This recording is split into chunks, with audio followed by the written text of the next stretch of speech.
Welcome back everyone to our Beginner's Guide on Factorio episode number 6. So I haven't actually done very much off camera, but I've decided that as I do my little steps, I'm just going to splice this video up into many different parts. As you can see, the only thing we've really done since the end of the last episode, we started to do some research. So I did a lot of upgrades to... I did not know that. It does not show the upgrade ones. But, I mean, we can see it here. We're up to level 3 on grenade damage. We've done some improvements on the military science side. And I've also done, I think, like circuit network and a few others of the red and green. Remember, together we're just going to be going through all the red and green and all the red, green, and gray, or red, green, and military that we can. Because there's nothing really significant left for us to do with either of those. Most of the military ones, red, green, and military, is just upgrades, as you can see. And the red and green is all stuff we're going to need probably within the next episode anyway. Definitely we want oil, solar panels. I mean, actually, if you have been playing along and you've been getting attacked, you're not alone. I've been attacked several times, so I actually put a defensive turret up here. And I put a defensive turret right here. So 2 defensive turrets to kind of cover the north and the northeast side of my base. And I put one down in the south. So the very bottom of my main bus now has a gun turret defending there. And I don't know if you noticed this, but already off camera I had a defensive turret covering the very end of my labs, which would be kind of a pain. You won't lose any of the beakers, thankfully, which are actually more important than the labs themselves, except for you will lose the beakers inside the labs if they're destroyed, so that's not good. So what else do we have to talk about? Well, I have kind of rearranged some things in order to get things going, and actually I missed something. Okay, so gun turret 2, we'll change this in a moment, but I'm actually now splitting, so this and this won't do anything. I've now started to split where the power, where the coal is split. I've split where the coal is split. I guess that's correct. I've now made the division for power and everything else much more in favor of power, just because our power demands are rather extensive with the military science setup, and I should have anticipated that being even worse. But that's, I mean, this production rate, we're not even doing research right now. This can easily get to about 95%. I haven't actually seen a power slowdown quite yet, but we're probably right about there. So I actually had to rebuild some of the things up here because I was attacked so badly. I lost I think a boiler and a couple of things, but that's fine. So this is the way things go now. Instead of these merging and going off to the side, I have everything merge first, because this line is almost as important as this line.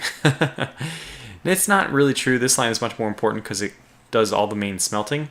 But this line's draw, I mean, I shouldn't say this line. Somebody made a good point that I should talk about what I'm doing in case the cursor is not visible. The line which is feeding our smelting centers is more important. However, it has much less of a draw of coal, and the line which is feeding our grenades is actually drawing like a significant amount of coal, more than even our smelting centers, which shows you, 1, how efficient the smelting centers are in terms of power, and 2, how inefficient in terms of coal grenades are. Up here we made a small change. I somewhat adjusted this off camera, but I mean on camera at the very end of the video, I think, or actually it might have been the beginning. But I've now done it so that we only have 2 stone smelting things on the side. So we have the same design here feeding into the wooden chest with stone. And I ought to make this a steel chest, just because that's a lot of stone to lose. Really, we'll probably end up just burning these wooden chests and using steel chests for everything from here on. And this wooden chest might actually be better to burn simply because it's taking up inventory space. But I'm also going to start building walls. Because if, again, going back to being attacked, if you noticed, I have cleared out, I know I cleared out, okay, there's the 2 blue lines here. This was actually a combination of 2 really small biter spawners. And then we had a whole slightly larger, well, about the same size group of spawners over here, biter bases. And then you can see that my pollution is just about to reach, and thankfully I haven't done any exploring. All this is being done now with my radars, which is really nice that I get to see everything going on around me without having to actually explore myself. So you can see that there's we're about to get pollution there's not enough forest right here. It looks like it's probably traveling over the water, and that unfortunately is allowing these guys to receive some pollution. If they get enough pollution, they're going to make a big attack, and that is, well, I mean, that could be really painful, especially because the first biter evolution has occurred. First of all, you probably are not as far evolved as I am, because there's 3 factors in terms of biter evolution. I mean, the biters become better and better, or more powerful as the game goes on. And this is due to 3 factors. 1 is the amount of pollution. 2 is the amount of biters you've killed. And then 3 is just time, just purely time. So you probably don't have like the 12-hour gameplay of like setting everything up if you're following along. But my time evolution is probably worse than yours, which is good. That means that you shouldn't be facing anything more difficult than I am. Okay, so now we're 5 minutes in. Let's probably do a cut here. What am I planning to do? Well, we're going to continue to bounce back. Bullet damage would be very good. I'm going to try to keep killing these biter bases before time evolves them even further. But I want to show you, we're getting a slowdown on our iron input. This is kind of good, because the reason why this is such a mess, and I noticed that this doesn't line up perfectly, it's off by 1, which is, it wouldn't be off by 1 if we did it in the same format over here. So eventually this will be lining up perfectly with all the other 6 smelting centers. The reason this is all just a mess is because I have to get through this this ore patch, before I can build up here in the correct format. And I also need to get through this uranium patch if I'm going to use a second set of steel. Right now the steel I have that I'm producing is more than enough, but if I want a second patch, I actually need oil up and running, which I haven't done oil processing yet. So let's see. Mission from now until the next cut will just be move over, and I'm not sure I'm even capable of taking care of this. Biter base is so big, even though we have piercing rounds, and it's so nice to be able to just go down here and grab the piercing rounds. The military science excess that we're storing. It's so great to just be able to grab some grenades if I want them. I think we'll store up to 300 now. And I have already 400 stored here, and we'll make this 500 because it's great to be able to dump some piercing rounds into a gun turret. You know it's going to hold down the fort then. But the reason why I got sidetracked there, but the reason I was talking about the stone walls is because we know in general we're not going to be moving further north than this lake.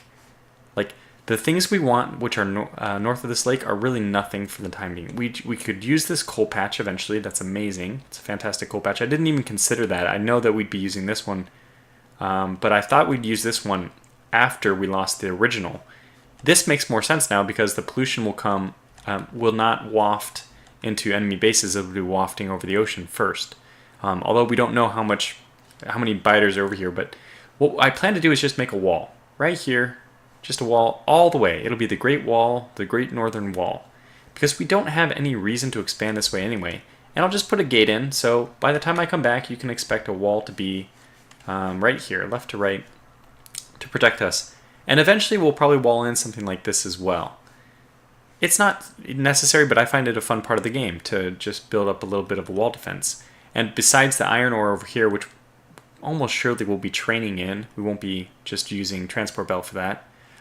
We can just wall in, and maybe eventually our wall will extend all the way down to this other water source down here. So that's going to be the first cut. Let me go away, and then I'll probably be clearing off all this forest despite our pollution problems already existing.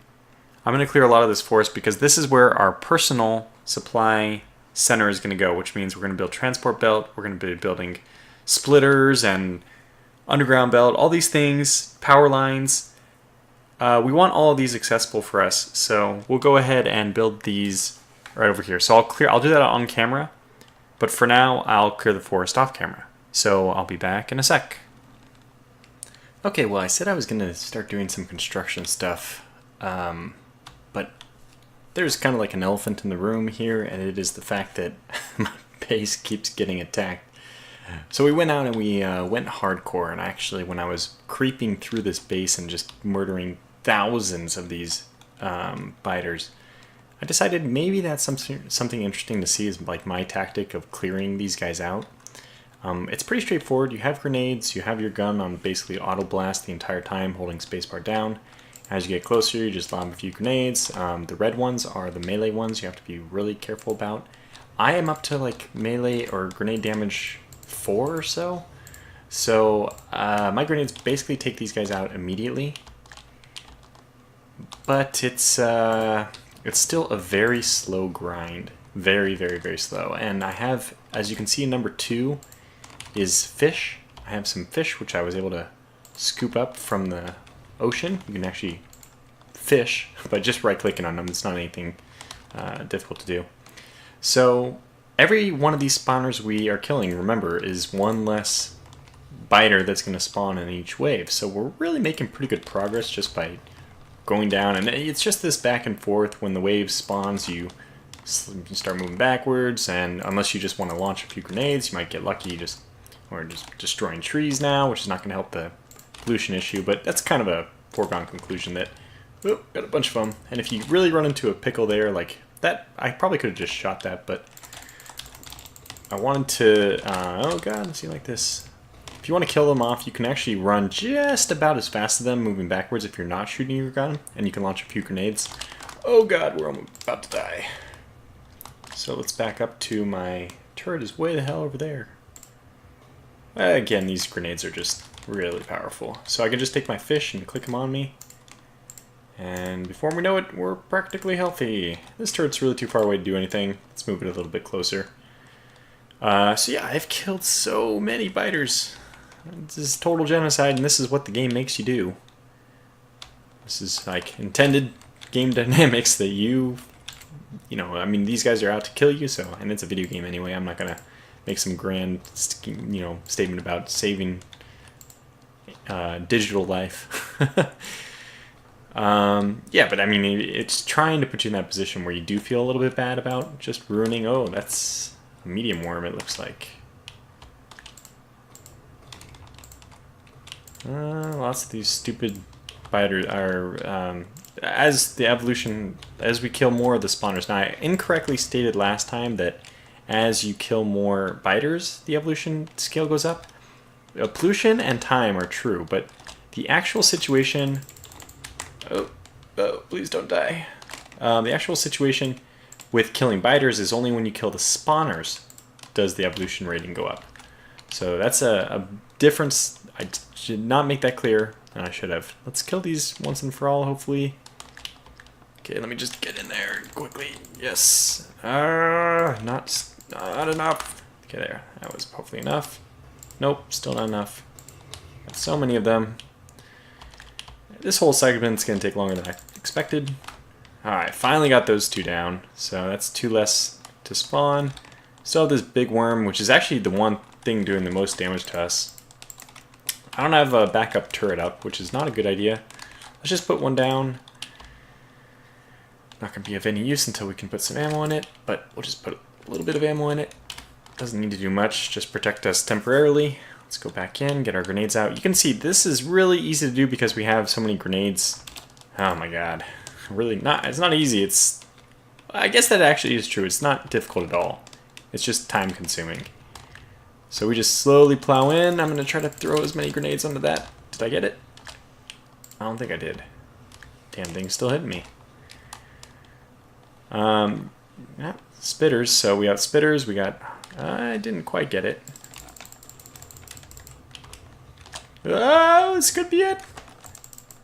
I just saved my own life there by clicking the fish before that last shot hit me. I'm going to have a fun time watching that in slow-mo.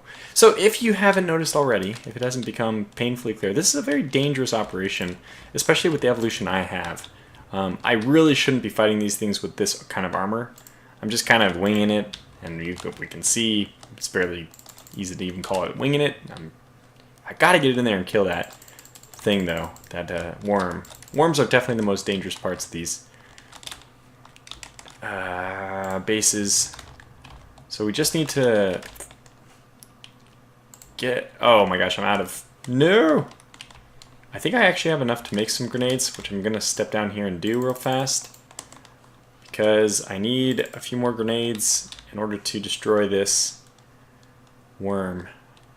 What's it at? We can see 113, 114 just ticking up, but even with 2 grenades, I think I can do it. So as soon as grenade number 2 comes, we're going to go for it. Running in! We got it. Alright, now we're basically okay. I mean, we don't have any grenades, so we'll have to be careful about that, but probably we can slowly, you know, we might even just turret push this. Don't kill me. Yeah, we can just turret push this now. Whew, but that was bloody close. Just about done. We can also take advantage of the few grenades we made. And that pretty much is it. So I'm going to wrap this little segment up. We'll be back. When we're back, we'll be moving back into the main base. Let me just repair this real fast. But that was exciting. You got to see how risky my turret killing thing. I see something in red over here. We have, looks like a lone small worm. Oh, not alone. And we got him. So I did clear the base up here. I cleared some bases over here. I mean, we can zoom in. Blue, blue's over there. Blue, blue. I mean, anyway. And let me just drop a whole bunch of blue over here. Which by blue I mean some power lines. And now we'll cut back to the main base and actually start getting our... So obviously our military is in good shape. We're able to supply ourselves with guns and grenades very easily. Just even we can do this just by taking them right off the line. Because, you know, it has a nice healthy buildup along the line. We can always take them off. But we have them here and here. So I'll move back over there and we'll start getting other things set up so we don't have to handcraft. And mostly the transport belts, the inserters and all that. So I'll see you in a second. Okay, we're back. The trees are cleared, and let me just show the other stuff that's going on. The wall is complete. We have 2 wide or double thick wall from ocean to lake, or maybe this is probably lake to pond. I made some small changes around the map. Sometimes I'm just trying to change the side that an item is on the belt. When you see this kind of configuration, that's what I'm doing. This would normally be on the top, but if you just loop it around to the bottom, it's now on the bottom.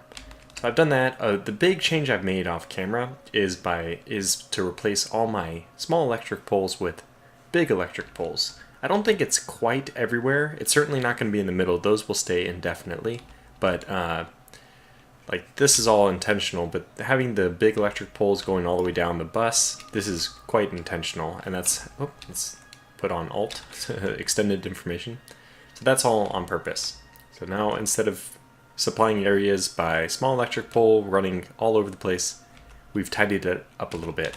And over here you can see the same thing, that I rotate between one side being fed onto the belt first with priority, because basically when this red line comes down, it's the left hand side which will take priority. But if I was just to rotate this, which I can't do because I'm too far away, then you can see the right hand belt will be closer to the top, so it will go first and it becomes the priority.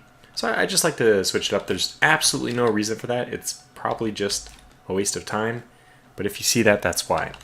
Other things we've patched in, you'll probably notice these big flashing red lights.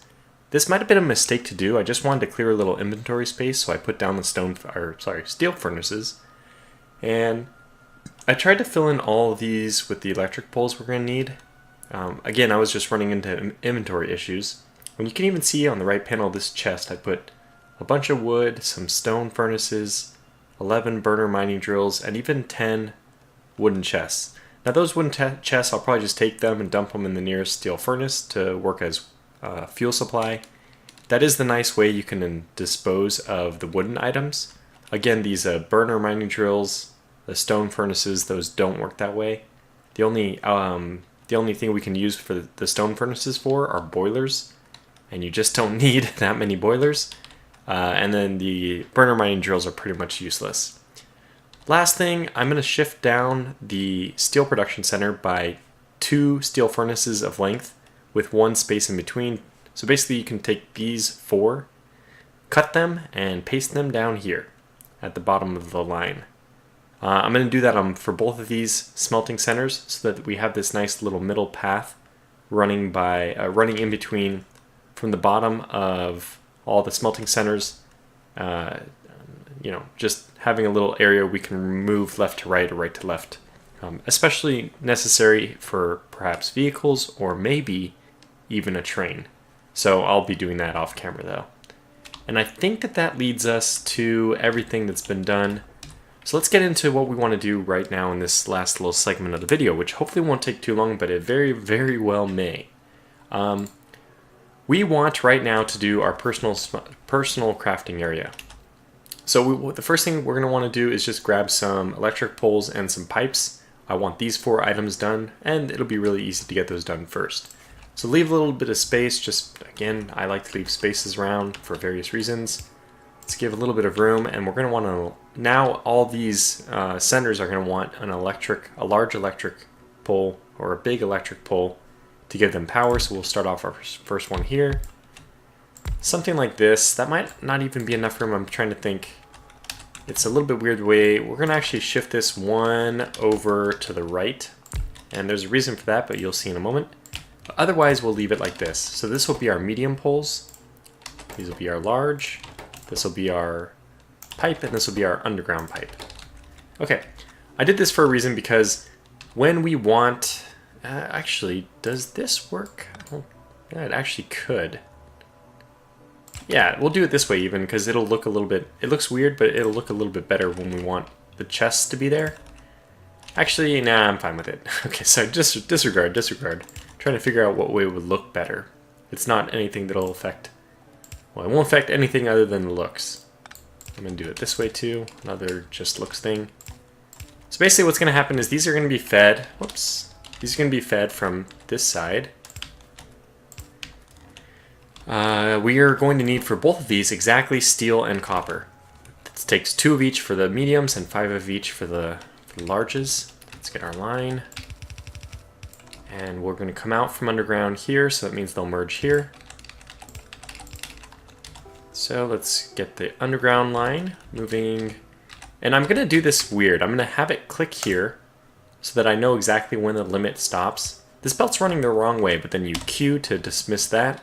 You hit R to reverse course. And now the line is as if you placed it here, starting here and finishing here. That's a trick I'll be using a lot. And I'm only going to describe it once though. So if you see me doing that, that's what I'm doing. Reverse course. Okay, split and balance it afterwards. Okay, that's copper on that side, and now we need steel on this side. Should be easy enough, because the line is right here. So, split off and then balance. The usual mechanic.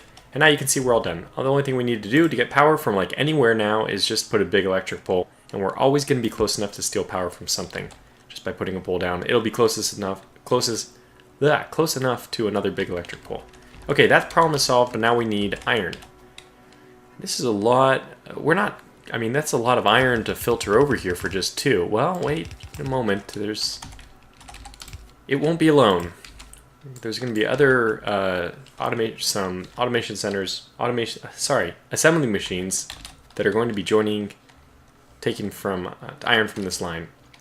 Boy, that was much more difficult to say than it should have been. There we go. We need our inputs, and for these it's also necessary for us to feed like this. Now if you are thinking about how this is gonna... This the wrong way? It is. There we go. Forgot to flip it. Or I might have done it the right way and accidentally flipped it twice. Who knows? Put our steel chest down. I like to do everything with steel chest after you get them, because these will be easily turned into, well, provider or active provider chests. Whereas the iron chests cannot be turned into anything.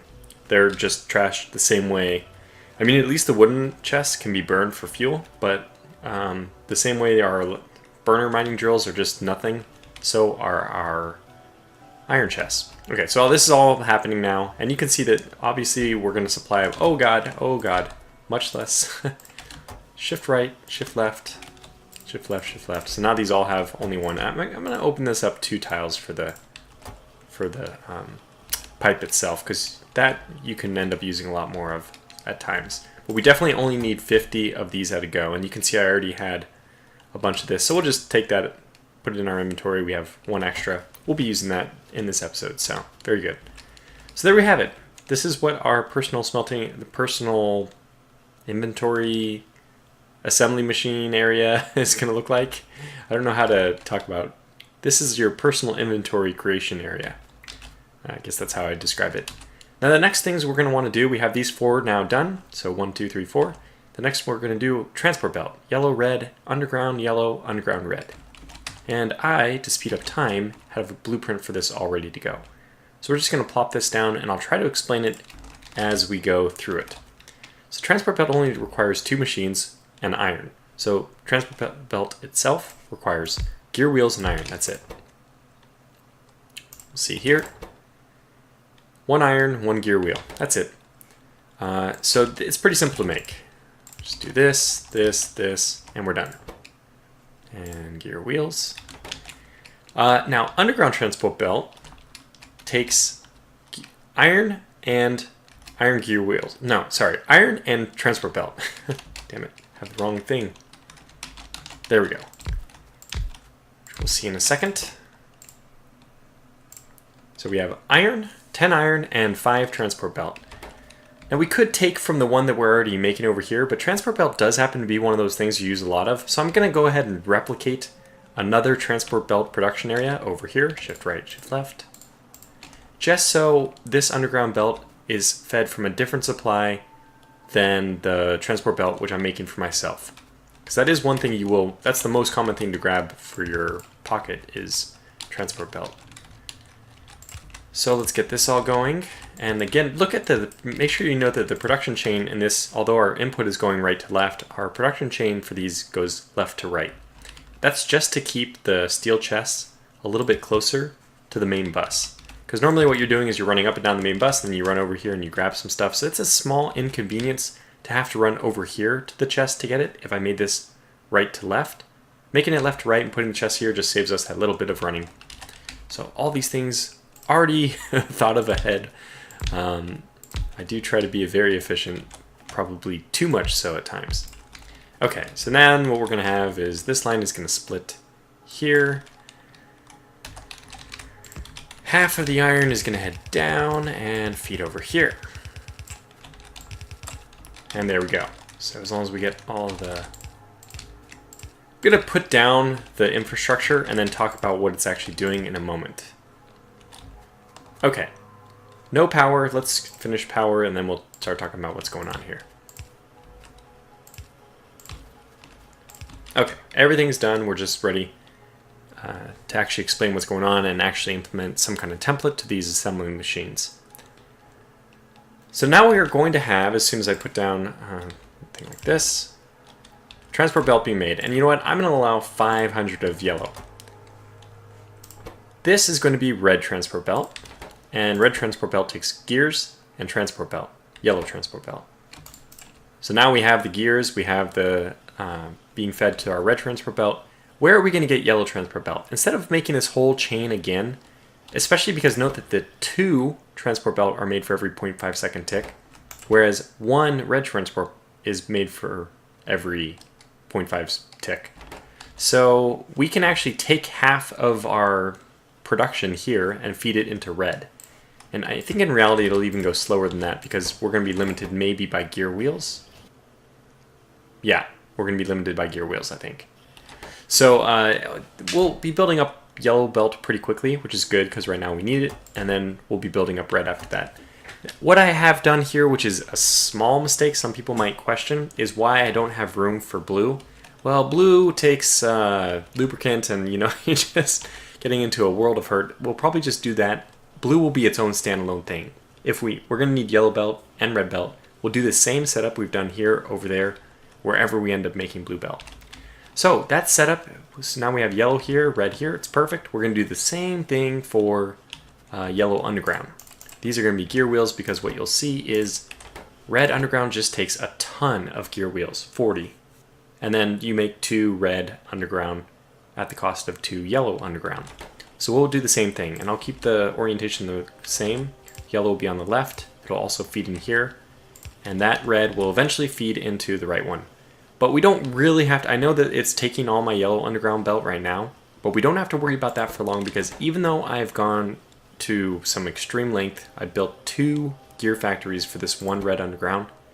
It takes 40, which means the limiting factor here is by far going to be the gear wheels and not the underground. And the other thing we want to do is, of course, we only want 50 of these at a pop. So there we have it. This is all done. We are now making 4 things here, 4 things here. And last, well, we didn't do those splitters yet, so let's finish off this row before we get into the world of hurt, which is inserters, which thankfully will probably be low enough to steal circuits instead of reproducing them again.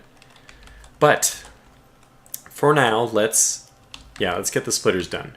But I wanted to make a point that we are finishing 8 chests of stuff to supply ourselves in this area. And now I also have we'll just delete this blueprint for the transport belt stuff. It's not really important. I just wanted to do it to save us a little bit of time on camera. Now I'm going to do this, and unfortunately, this entire setup you're seeing here is just to get 2 chests, one of red and one of yellow splitters. So it's basically the size of our other 8 chest supply it's because of the circuits. If we were smart about this, if the circuit production had been done on the left-hand side here immediately, then down here we could have done personal inventory supply, and we would have been able just to collect circuits directly. We wouldn't have to remake them. We're going to make them here because it's a little bit far to route all the all the circuits all the way up here. We might route that up over for the inserters, which we're going to make right here, but I'm not sure yet. So let's talk about what's going on here. And I don't know if I've emphasized this point enough, because it really bears repeating that we don't need to worry about being efficient. The fact that the red underground belt here is limited by the iron gear wheels is completely okay. We still have 16 when we walked away and came back. And normally what happens is you replenish your inventory, you go away and do something, you come back like 5-10 minutes later. So the moral of the story is, don't worry about being efficient. It's probably better to be compact with your personal supply area, just because it doesn't need to be efficient. Like normally the ratio for cable to circuit is 3:2. We want 3, whoops, that's the wrong thing. And I'm actually just going to exaggerate this by doing it 1:1. But normally the ratio you want is 3 copper cable for every 2 electronic circuit, which is pretty simple because circuit requires 3 cable, and each one of these produces 2. So 3 times each one at 2 is equal to 2 times each one requiring 3. However, even if we just do this 1:1 ratio, it's not going to matter because we're going to walk away and come back, and by the time we need more circuit, more splitters, these 2 chests will likely be already full. And there's even an argument to be made here that I don't need to do as I'm doing here, which is I should probably explain what splitters need before it makes any sense anyway. Splitters need circuit, which we knew was going to happen, that's why that's there. 5 circuit, 5 iron, so they have their iron, and then 4 transport belt. So that's why, and we're going to steal from the same line here, which some people might be questioning, like, aren't you going to deplete this line? Especially because this line is actually just going to get split right here again. And now you must really be questioning, how can you possibly do this on one line? Well, you can't really. If we wanted to be efficient about it, this wouldn't work. But we don't really care about being efficient about it. And eventually, when these crates fill, which we have them limited, so this one's not full yet, but this one is already. So basically, this one's already finished, which means the iron here is no longer going to be needed. Okay, now it is because it was stolen for red, but you can see that eventually the iron will back up. And as each thing completes, that's one less thing which is using iron, which means more iron is going to go to the rest of the chain. That's why we don't really care.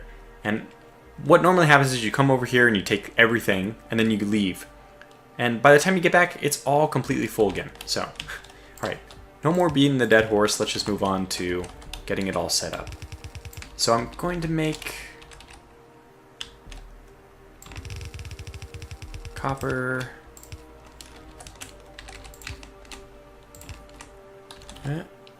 That's the only... I have this north-south line, I mean south to north line, just to make it easier to run back, but it does get annoying sometimes.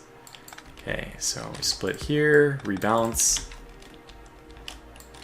Rebalancing, it's the right thing to do. Okay, that works like that only because I haven't reversed this yet. Let me reverse that. Shows you the arrows as you see in the middle. So this is all good, and let's run that up here. Okay. I'm just going to rely on the fact that these are done correctly. And I can see we're probably going to need... Yeah, that's already done. Good. Looks like we're going to need a few more assembly machine 2s. Let me just pocket craft a few of those while we're going. That's another thing we'll end up making somewhere. Assembly machine 2s and probably electric mining drills. But we want to get through logistics first before we move on to production. Okay. This is kind of a chaotic mess down here, so let me just start by just explaining this right here, which is just our yellow splitter production, which makes, I mean, it's a little easier to talk about first. So we have, this probably just makes sense anyway. Ah, I see. That's why that one was there. Okay. No, that doesn't make sense. Ah, yeah, I need one here. Got it. And that one is a metal because I need the extra range in order to get this one last inserter up here. Okay, so you need circuit as well, and I need to make sure the chain is moving right to left. And eventually this will feed into red splitter production. For now it's not, but it will eventually. We'll get those out, and this is going to feed iron in. It'll all start to make sense in a moment. So, again, just to remind you, our circuits need iron. Our splitters themselves need iron. And the other things we need iron for are just the transport belt and the gears. Red splitters do not need iron. They need just gears, a yellow splitter, and circuit. A lot of circuit as well. So what I'm going to end up doing is, because these only need one splitter, which means that this is going to be producing splitters faster than the red needs them. But I can't figure out, I didn't quickly figure out at least, and this is not an area where my setup is optimal, where I normally try to be optimal about the stuff. This is definitely an exception to that. But this is supposed to be an exception to that because, as I've already mentioned, you don't care about being perfectly efficient with these systems. Even like a pretty bad setup will work fine. Okay. And what was I saying in that in relation to? Yes, because I'm making splitters and then I'm dumping them into the red splitters. So this line is only being used to build red splitters, which is might be inefficient. It'd be better if this was first split off into a chest and then that chest itself. Actually, we could do that. Does it make sense to do that? Maybe. Okay, let's do it the same way. I'm just going to completely redesign this on the fly, which will be fun for you guys to see what a kind of madness we're going to be up to here. So I don't know what anything is going to be. This is totally on the fly, which means, I mean, generally a bad idea to try to do this. So this is going to go into a chest first. Let's have, what did I do? Yellow on the left? I did, okay.